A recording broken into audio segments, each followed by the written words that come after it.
किसी शहर के रेलवे स्टेशन पर एक भिखारी भीख मांगकर अपना पेट भरता था। एक दिन जब वो भीख मांग रहा था तो सूट बूट पहने एक लंबा सा व्यक्ति उसे दिखा। उसने सोचा कि ये व्यक्ति बहुत अमीर लगता है, इससे भीख मांगने पर मुझे जरूर अच्छे पैसे देगा। वह उस लंबे व्यक्ति से भीख मांगने लगा। भिखारी को देखकर उस लंबे व्यक्ति ने कहा, तुम हमेशा मांगते ही रहते हो, क्या कभी किसी को कुछ देते भी हो? भिखारी बोला, साहब मैं तो भिखारी हूँ, हमेशा लोगों से मांगता ही रहता हूँ, मेरी इतनी औकात कहाँ कि किसी को कुछ दे सकूं। लंबा व्यक्ति बोला, जब किसी को कुछ दे नहीं सकते तो तुम्हें मांगने का भी कोई हक नहीं है। मैं एक व्यापारी हूँ और लेन देन में ही विश्वास करता हूँ। अगर तुम्हारे पास मुझे कुछ देने को हो तभी मैं तुम्हें बदले में कुछ दे सकता हूँ। इतना कहने के बाद वो लंबा आदमी ट्रेन में बैठकर चला गया। सोच का बीज। इधर भिखारी उसकी कही गई बात के बारे में सोचने लगा। उस लंबे व्यक्ति के द्वारा कही गई बात उस भिखारी के दिल में उतर गई। वो सोचने लगा कि शायद मुझे भीख में अधिक पैसा इसीलिए नहीं मिलता क्योंकि मैं उसके बदले में किसी को कुछ दे नहीं पाता हूँ। लेकिन मैं तो भिखारी हूँ, किसी को कुछ देने लायक भी नहीं हूँ, लेकिन कब तक मैं मांगता रहूंगा? इस बात को सोचते हुए 2 दिन हो गए, लेकिन उसे अपने प्रश्न का कोई उत्तर नहीं मिला था। फूलों का तोहफा। तीसरे दिन जब वो स्टेशन के पास बैठा हुआ था तभी उसकी नज़र कुछ फूलों पर पड़ी जो स्टेशन के आसपास के पौधों पर खिल रहे थे। उसने सोचा, क्यों न मैं लोगों को भीख के बदले कुछ फूल दे दिया करूं। उसको अपना ये विचार अच्छा लगा और उसने वहां से कुछ फूल तोड़ लिए। अब वो ट्रेन में भीख मांगने पहुंचा। अब जब भी कोई उसे भीख देता तो उसके बदले में वो भीख देने वाले को कुछ फूल दे देता। उन फूलों को लोग खुश होकर अपने पास रख लेते थे। अब भिखारी रोज फूल तोड़ता और भीख के बदले में उन फूलों को लोगों में बांट देता था। कुछ ही दिनों में उसने महसूस किया कि अब उसे बहुत अधिक लोग भीख देने लगे हैं। वो स्टेशन के पास के सभी फूलों को तोड़ लाता था। जब तक उसके पास फूल रहते थे तब तक उसे बहुत से लोग भीख देते थे, लेकिन जब फूल बांटते बांटते खत्म हो जाते तो उसे भीख भी नहीं मिलती थी। अब रोज ऐसा ही चलता रहा। पहचान का दूसरा पाठ।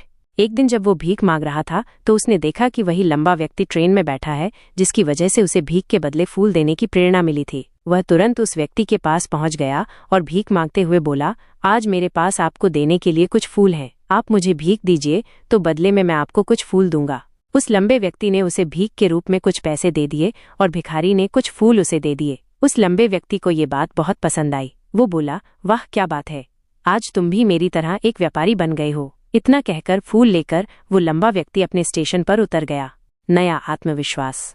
लेकिन उस लंबे व्यक्ति द्वारा कही गई बात एक बार फिर से उस भिखारी के दिल में उतर गई। वो बार बार उस लंबे व्यक्ति के द्वारा कही गई बात के बारे में सोचने लगा और बहुत खुश होने लगा। उसकी आंखें अब चमकने लगी। उसे लगने लगा कि अब उसके हाथ सफलता की वो चाबी लग गई है जिसके द्वारा वो अपने जीवन को बदल सकता है। वो तुरंत ट्रेन से नीचे उतरा और उत्साहित होकर बहुत तेज आवाज में ऊपर आसमान की तरफ देखकर बोला, मैं भिखारी नहीं हूँ, मैं तो एक व्यापारी हूँ, मैं भी अमीर बन सकता हूँ। लोगों ने उसे देखा तो सोचा कि शायद ये भिखारी पागल हो गया है, और अगले दिन से वो भिखारी उस स्टेशन पर फिर कभी नहीं दिखा। 6 महीने बाद एक बड़ी सफलता। लेकिन 6 महीने बाद इसी स्टेशन पर 2 व्यक्ति सूट बूट पहने हुए यात्रा कर रहे थे। दोनों ने एक दूसरे को देखा तो उनमें से एक ने दूसरे से हाथ मिलाया और कहा, क्या आपने मुझे पहचाना? दूसरा व्यक्ति बोला, नहीं, क्योंकि मेरे हिसाब से हम लोग पहली बार मिल रहे हैं।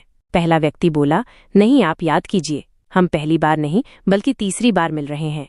दूसरा व्यक्ति बोला, मुझे याद नहीं, वैसे हम पहले 2 बार कब मिले थे? अब पहला व्यक्ति मुस्कुराया और बोला, हम पहले भी 2 बार इसी ट्रेन में मिले थे। मैं वही भिखारी हूँ जिसको आपने पहली मुलाकात में बताया कि मुझे जीवन में क्या करना चाहिए और दूसरी मुलाकात में बताया कि मैं वास्तव में कौन हूँ।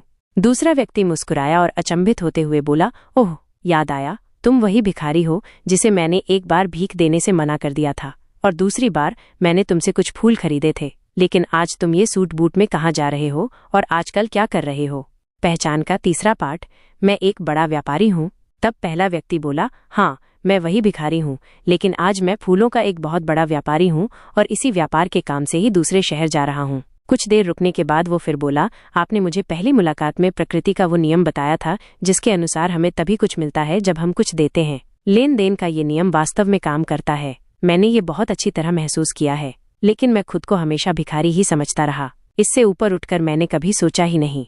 और जब आपसे मेरी दूसरी मुलाकात हुई तब आपने मुझे बताया कि मैं एक व्यापारी बन चुका हूँ। अब मैं समझ चुका था कि मैं वास्तव में एक भिखारी नहीं बल्कि व्यापारी बन चुका हूँ। मैंने समझ लिया था कि लोग मुझे इतनी भीख क्यों दे रहे हैं, क्योंकि वो मुझे भीख नहीं दे रहे थे बल्कि उन फूलों का मूल्य चुका रहे थे। सभी लोग मेरे फूल खरीद रहे थे क्योंकि इससे सस्ते फूल उन्हें कहाँ मिलते। मैं लोगों की नज़रों में एक छोटा व्यापारी था, लेकिन मैं अपनी नज़रों में एक भिखारी ही था। आपके बताने पर मुझे समझ आ गया कि मैं एक छोटा व्यापारी हूँ। मैंने ट्रेन में फूल बांटने से जो पैसे इकट्ठे किए थे, उनसे बहुत से फूल खरीदे और फूलों का व्यापारी बन गया। यहाँ के लोगों को फूल बहुत पसंद है और उनकी इसी पसंद ने मुझे आज फूलों का बहुत बड़ा व्यापारी बना दिया।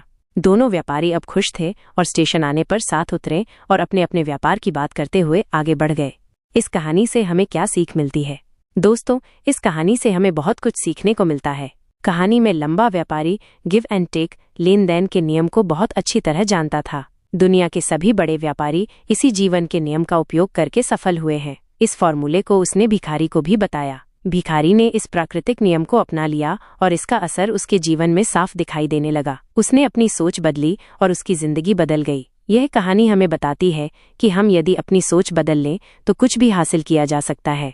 यदि हम खुद को छोटा समझते रहेंगे तो हम हमेशा छोटे ही बने रहेंगे। बड़ा बनने के लिए हमें अपनी सोच को बदलना होगा और खुद के बारे में बड़ा सोचना होगा। कहानी का सार ये है कि सफलता आपकी सोच में छुपी होती है। खुद का आत्मसम्मान जगाइए, अपनी सोच को बड़ा बनाइए और देखिए कैसे आप सफलता के शिखर पर पहुंच जाते हैं।